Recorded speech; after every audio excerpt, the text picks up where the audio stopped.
Buenas que nada, buenas tardes. Espero no dormirlos ya que hace calorcito y... ¿Estás vendido, Yo tengo frío, pero cada quien. Les voy a hablar un poquito acerca de un trabajo que desarrollé con dos colaboradoras, amigas mías también y compañeras de la maestría, con Jennifer Pérez Obregón y Nelly Cárdenas Martínez. Entonces, la plática va a llevarse en esta forma: introducción, desarrollo, conclusiones. Y a diferencia de otras pláticas que les he mostrado, esta va a tener un poquito más de dibujos, ya que leer tantas palabras pues a mí me confunde. Entonces, primero, ¿qué vamos a considerar una galaxia labiada? En el estudio que nosotros hicimos encontramos que una galaxia, si uno la ve de canto, imagínense una galaxia como un huevo frito, donde tiene la parte amarilla y la parte blanca.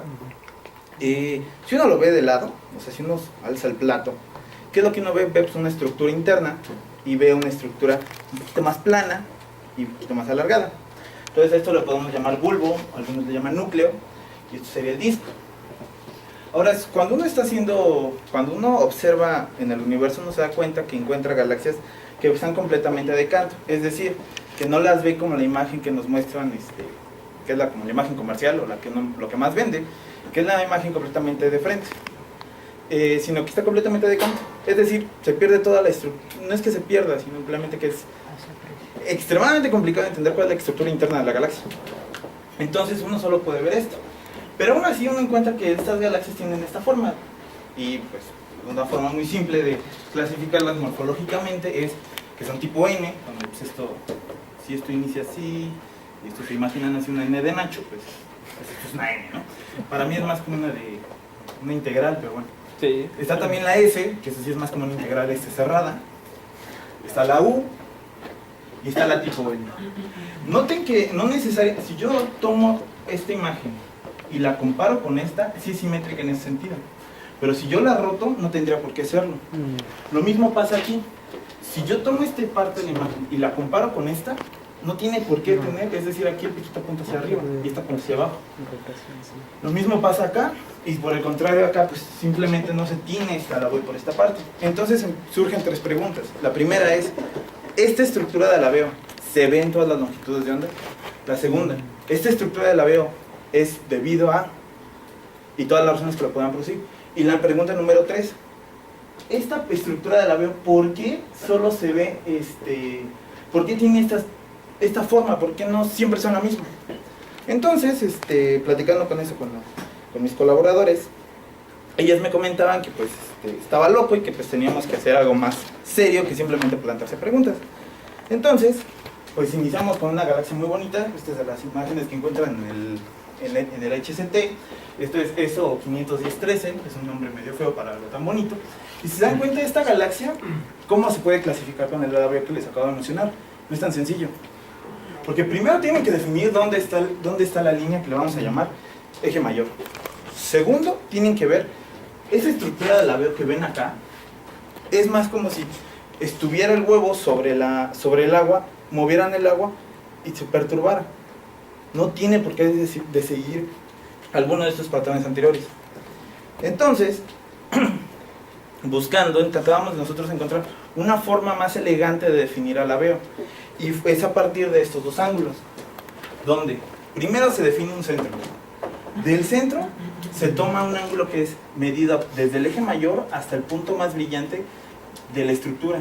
Y el segundo ángulo es sobre el eje mayor, desde el punto más brillante que continúa sobre ese eje mayor hasta el punto más brillante sobre la estructura. Esto nos quiere decir que aquí lo que hay que hacer es, se toma el semieje y se mide el ángulo que va así y el ángulo que va así. Eso nos quiere decir que hay dos ángulos que podemos entonces ver si tienen alguna correlación o si no tienen ninguna. Pero bueno, como les mencionaba, tratábamos de encontrar cuáles eran las posibles razones de alabeo, y pues encontramos primero que Bini en 1992, Bini es uno de los, tiene incluso un libro que es Poderoso Bini. Entonces él menciona que esto se puede deber a simplemente propiedades internas de la galaxia, es decir, a que la forma en la que se están desplazando, en la que está la hidrodinámica del gas, El gas H1 tiene tanta masa que en algunos puntos como que colapsa como en pequeñas regiones. Es decir, regresando a la imagen anterior, tenemos, sería la imagen de nuestra galaxia, pero no estamos viendo el hidrógeno neutro de la galaxia, por lo tanto, nosotros podemos tener que aquí se está acumulando una cantidad enorme de masa de hidrógeno, el cual perturba a esta galaxia. Entonces eso es lo que lo genera. Es como si estuvieran sobre el agua y el mismo medio es el que altera la estructura de la galaxia. Otra, es que el halo de materia oscura, claro, si uno no lo puede explicar con cosas que puede observar, pues uno se va a aceptar algo que no puede observar, como es costumbre. Dice, pues el halo de materia oscura no es simétrico. Generalmente cuando uno toma halos de materia oscura en simulaciones, uno toma o que es simétrico o que tiene una forma muy bien definida, un elipsoide, una esfera, o incluso hay quienes llaman cilindros, pero eso es con mucho cuidado. Entonces, en este caso ellos dicen, bueno, simulemos una galaxia, pongámosle potenciales de materia oscura particulares y pues vamos a alterar el disco. Pero bueno, ¿y quién me define que exactamente tiene que ser ese en particular? Pues nadie. Es un sistema de ecuaciones abierto con donde la solución, cuando uno fija la condición inicial, pues a fuerzas no me va a dar la solución que quiero. O sea, estoy mordiéndome la lengua. La segunda es interacción con otras galaxias. Y bueno, interacción con otras galaxias resulta más, pues no más obvio, pero al menos sí es algo que podemos hacer nosotros tres. ¿Por qué? Porque primero, para hacerlo de las simulaciones teníamos que tener un clúster de al menos unos 8 o 9 núcleos bien armados, teníamos que programar en paralelo, teníamos que utilizar una muestra de 10 a la 11, 10 a la 12 partículas con una masa alrededor de la masa solar para tener un buen muestreo, pero claro, eso no lo íbamos a hacer. Entonces dijimos, ¿y si estudiamos que las galaxias alabeadas estén o no en interacción con alguna otra? Piénsenlo así, supongamos que tenemos a nuestro huevo tranquilamente, y de la nada llega otro huevo, le pega, ¿podría este huevo simplemente alterarlo y que se moviera así? Es decir, como si no fuera tan estricto, tan fuerte el impacto como para que se generen estos mergers tan bonitos que nos muestran como la de la antena, pero tampoco tan tenue como para que la galaxia no lo sienta, simplemente que quede en la memoria del disco de la galaxia esta estructura. Entonces, pues primero tuvimos que decir, bueno, ¿y cómo sabemos que esta galaxia ha estado o no en interacción? Obviamente las galaxias que estamos estudiando no están actualmente en interacciones, es decir, no se les ve físicamente, una galaxia está al lado de la otra, pero al menos sí podríamos ver si están aisladas o no. Para eso se utilizó el criterio de Karatsev, el cual básicamente dice que a partir de los tamaños en los cuales tiene nuestra galaxia, tenemos las dos galaxias a las que queremos estudiar si están o no aisladas, podemos determinar cierto radio al cual asumimos que está o no en interacción. Eso tiene que ver con las masas de las galaxias. Aquí, si se dan cuenta, estoy considerando tan solo los radios y las distancias, pero esto desde manera muy profunda quiere decir que cuál es la masa de la galaxia 1 y cuál es la masa de la galaxia 2, la galaxia de la galaxia estudio, o la que está, asumimos que quiere, o queremos ver si está en interacción. Y estas masas tienen que ver, por lo tanto, ¿con qué? Con una fuerza que vamos a llamar fuerza de marea, que es una fuerza de marea. Lo mismo que pasa con un grupo, supongamos que tenemos aquí un grupo de partículas, las cuales están sin perturbar, pasa un cuerpo por esta parte, este cuerpo ¿qué va a hacer? Va a jalar gravitacionalmente cierta parte de estos objetos. Si queremos saber cuál es el radio mínimo para que pase este objeto, pero que es ninguna de las partículas de esta región se salga, eso es lo que está haciendo Karatsev. ¿Qué es lo que hacemos después? Pues estamos inyectando energía al sistema y todas están ligadas gravitacionalmente, por lo tanto, ¿qué tienen que hacer estas? Conservación de la energía, entonces van a empezar como a oscilar hasta que por algo que se llama fuerza de fricción se disipa toda esa energía. Bueno, entonces pues decidimos meternos al problema y dijimos, vamos a tomar una muestra grande. Agarramos 106 galaxias y de las 106 galaxias que estaban obviamente en ¿cómo le llamamos? Decanto o H-on, como se le dice en el término oficial, medimos estos dos ángulos y los graficamos. ¿Qué pueden notar aquí? Primero, pues que aquí primero tenemos unas dispersiones muy grandes en algunas de ellas, pero en general podríamos ver que esta parte sigue en esta relación. Y yo les pregunto, ¿tendrían por qué seguir una relación lineal estas dos? Sí, no, ¿y por qué? Entonces lo que dijimos, bueno, parecen tener una relación lineal. ¿A cuántos sigmas se encuentra este de esta?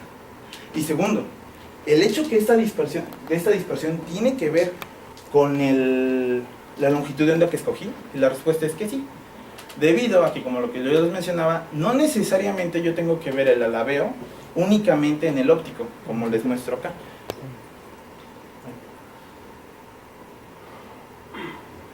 Puede que el alabeo se vea en el hidrógeno neutro, o que se ve en otras longitudes de onda, pero no necesariamente en el óptico.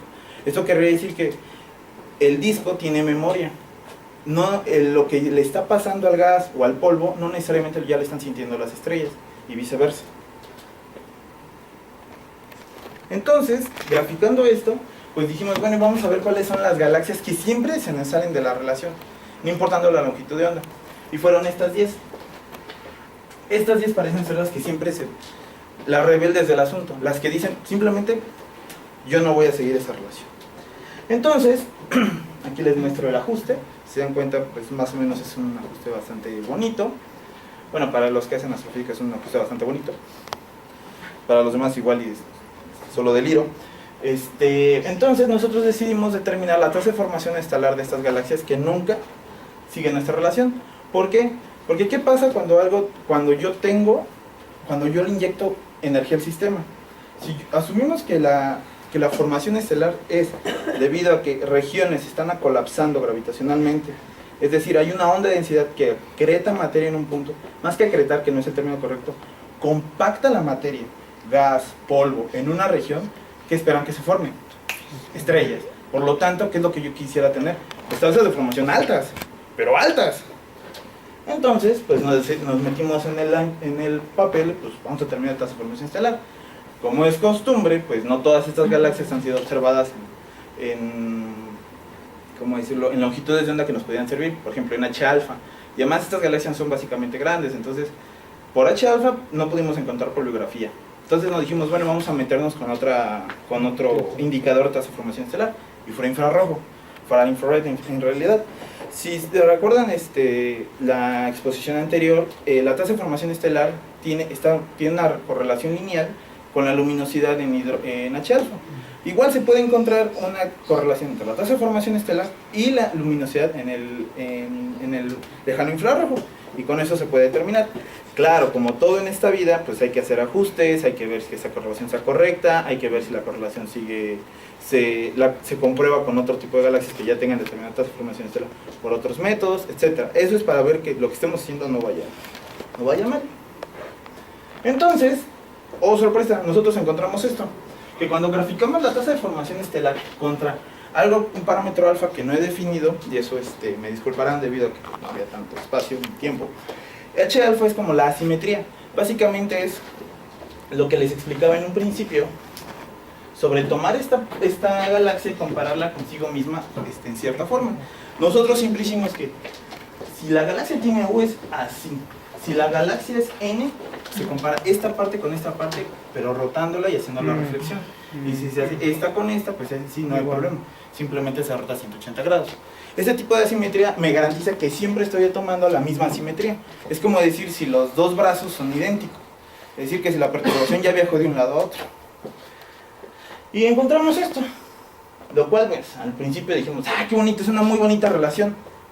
Pero la cuestión era, ¿cuál era el rango de las tasas de formación estelar? La tasa de formación estelar es violenta, o sea, es demasiado alta. Son tasas de formación estelar muy altas. Entonces quedaban dos. Una, o estábamos sobreestimando la cantidad de emisión de luminosidad en infrarrojo, o realmente tienen una formación estelar muy alta. Entonces, como no sabíamos cuál discernir, nosotros lo que hicimos fue ver pues, cómo eran estas galaxias, pero, ahora sí, verlas tal cual. Y estas son las 10 galaxias que tomamos, y así son. Aquí, por ejemplo, el azul es ultravioleta, el rojo es lejano infrarrojo, y estas líneas que desgraciadamente no se alcanzan a ver, pues sí las ven, estos como circulitos feos, polígonos feos, son isofotas de la emisión en H1. estas imágenes las fuimos viendo una por una, y lo que íbamos viendo es que, por ejemplo, mientras que aquí casi toda la emisión de infrarrojo estaba aquí, pero está cubierta básicamente por la emisión de las estrellas.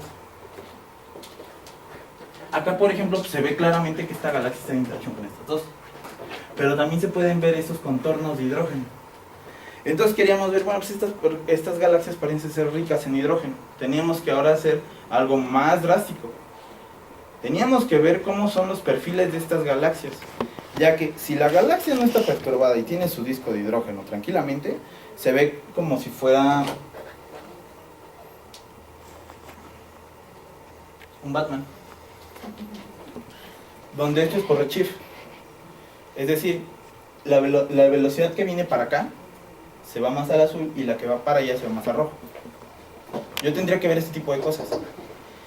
Y bueno, el problema estuvo en que cuando nos pusimos a meter con los perfiles, pues había que encontrar las observaciones en radio, reducirlas, y bueno, eso ya era otro problema. Entonces lo que hicimos fue tomarlas de catálogo. Varias de esas galaxias, afortunadamente, ya habían sido observadas en radio, ya tenían los perfiles, y lo que se hizo fue, ahora observando los perfiles, la mayoría tenían perfiles asimétricos. Por ejemplo, había unas que tenían el perfil de esta forma,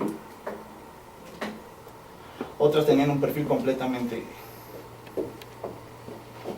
irregular, etcétera. Por lo tanto, podríamos decir que estas galaxias, ok, están en interacción, pero no es una fuerte interacción. Segundo, estas galaxias, su alabeo puede deberse a precisamente, que hay otra vez, puede deberse a que hubo una galaxia anterior que pasó al lado y simplemente pues jaló alguna parte del material. Ahora, lo que no sabemos es qué jaló primero, gas o las estrellas. Asumimos que el gas, pero no tenemos confirmación de eso, entonces teníamos que seguir trabajando. Pero como los tres teníamos que terminar tesis de maestría, lo dejamos ahí.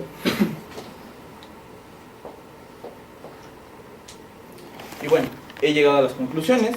Como conclusión encontramos que únicamente 10 de las 106 galaxias de la muestra no siguen el ajuste lineal entre los ángulos sigma y beta y w alfa.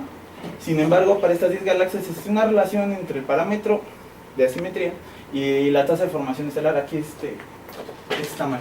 Este es el parámetro de asimetría que encontramos, y la tasa de formación estelar cuyo ajuste resultó ser lineal. Las galaxias más lejanas y con perfiles de H1 más asimétricos parecen tener valores un poquito más grandes. Esto puede tener relación con perturbaciones en el disco debido a fuerzas de marea. Y les muestro aquí algunos de los perfiles.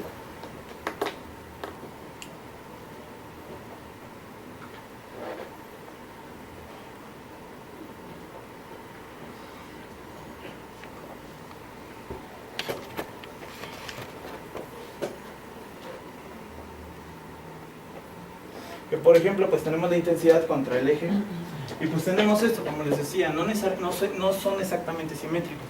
Lo que ahora estábamos platicando es cómo realmente cuantificar y ver con quién chocaron. Segundo, esta perturbación que se ve quizás de un lado, por ejemplo, imagínense que tienen la galaxia, le pegan de un lado, sería como el tipo L. Esta perturbación puede viajar y llegar al otro lado. Y si fuese así, ¿por qué necesariamente yo tengo que ver esas cosas como simétricas? Porque es muy curioso.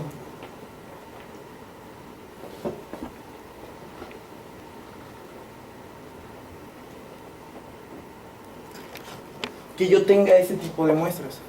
Y lo segundo fue, bueno, pues para ver cómo es la evolución de esto, lo que quedamos en hacer es ver si cuántas de estas tenemos, cuántas de estas tenemos, cuántas de estas tenemos, cuántas de estas tenemos, y si todas esas siempre corresponden a la misma forma en la misma longitud de onda, cosa que no se hizo en este trabajo, pero que estamos trabajando actualmente. Y sería todo. Muchísimas gracias.